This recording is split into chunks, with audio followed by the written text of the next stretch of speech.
বাঙালি কিছু পরিবার এরকম আছে যারা অনেক কষ্ট করে বড় ছেলেকে মানুষ করে এবং অভাব অনটনে ভরা সংসারে যখন ভাত পাইতে ভাত পায় না, নুন আনতে পান্তা ফুরায়, এইরকম পরিস্থিতিতে বড় ছেলেকে বিয়ে করায়, বউকে দিয়ে ঘর সংসারের কাজ বান্দিগিরির মতো করায়, আর ছেলেকে দিয়ে বাইরে কামাই করিয়ে নিয়ে সংসারের উন্নতি করায়। সংসারের উন্নতি করতে করতে যখন বড় ছেলের জীবন পান্তা, আর বড় বউ তো ওই যে আগে থেকে কাজের বুয়া হয়েই আছে।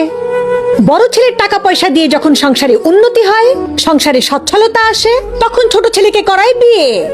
বিয়ে করিয়ে ছোট ছেলের জন্য নিয়ে আসে জমিদারের মেয়ে। কারণ সংসারে তো এখন আর টাকা পয়সার অভাব নাই, জমিদাররা তো দেখে এমনি মেয়ে দিয়ে দিয়েছে। ছোট ছেলেকে বিয়ে দিয়ে জমিদারের মেয়ে নিয়ে আসার পর তখন আর বাবা মায়ের বড় ছেলেকে ভালো লাগে না। বড় ছেলে তখন তাদের কাছে খ্যাত, তার কথা বলার ঢং ভালো না, উঁচু লেভেলের সাথে মিশতে পারে না। বড় ছেলেকে তখন জাতের মনে হয় না, কোনো পদের মনে হয় না, আধুনিক মেন্টালিটি বলে তার মধ্যে কিছুই নেই। আর বড় ছেলের বউ, সে তো পুরোপুরি একদম অশিক্ষিত, মূর্খ, চাষা, মানে তার মধ্যে কোনো শিক্ষা দীক্ষা, সৌন্দর্য, স্মার্টনেস কিছুই নাই। বাংলাদেশে এরকম টাইপের যত শাশুড়ি আম্মারা এবং শ্বশুর মশাইরা আছেন, তাদেরকে খাস বাংলায় একটা কথা বলতে ইচ্ছা করে, যখন আপনারা বড় ছেলেকে বিয়ে করায় আনছিলেন তখন তো ভাত খাইতে ভাত পান নাই, নুন আনতে পান্তা ফুরাইছে।